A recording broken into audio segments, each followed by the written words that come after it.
Hello সবাইকে, তোমরা কেমন আছো? চলে এলাম তোমাদের সাথে আবার নতুন একটি ব্লগ শেয়ার করতে।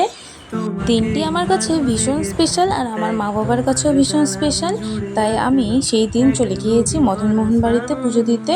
এই বছরের জন্মদিনটা আমার কাছে ভীষণই স্পেশাল, কারণ আমি এত বড় হয়ে গেছি কিন্তু এর আগে কখনো জন্মদিনে মন্দিরে পুজো দিতে আসিনি। তাই ভাবলাম এই বছর সবার আগে মন্দিরে যাব, পুজো দিব, তারপরে বাড়িতে সেলিব্রেশন হবে। তোমরা যারা যারা কোচবিহারে থাকো তারা তো চিনোই, এটা কোচবিহারের মদনমোহন মন্দির। সবাই যে কোনো শুভ কাজ এই মন্দির থেকেই শুরু করে, তাই আমিও শুরু করলাম এখানে পুজো দিয়ে, এখানে মদনমোহন দেব। আর দেখো আমি জুতো পরে গিয়েছিলাম, এতটা পায়ে ঠোসা পড়ে গেছে যে লাস্টে আমাকে ব্যান্ডেড ইউজ করতেই হলো।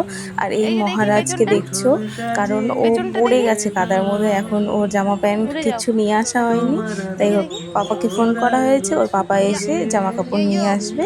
আর আমাদের এদিকে চশমা পরে ফটো ওঠা দেখে ওরও শখ জেগেছে যে ও ফটো তুলবে চশমা পরে।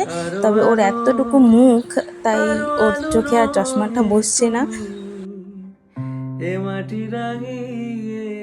এত বছর থেকে মদনমোহন মন্দিরে যাই, তবুও কেন জানি না প্রতিবার গেলেই মদনমোহন মন্দিরটা নতুনভাবে নতুন রকম লাগে। তোমরা আমার সাথে একমত হবে কিনা আমি জানি না, তবে আমার তো প্রতিবারই গেলে নতুন নতুন রকম লাগে।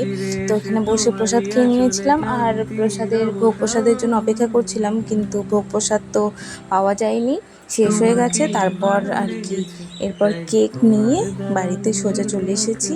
এই তো এভাবেই দিনটা শেষ হয়ে গেল। তাহলে চলো আজকের মতো এখানেই টাটা সবাইকে।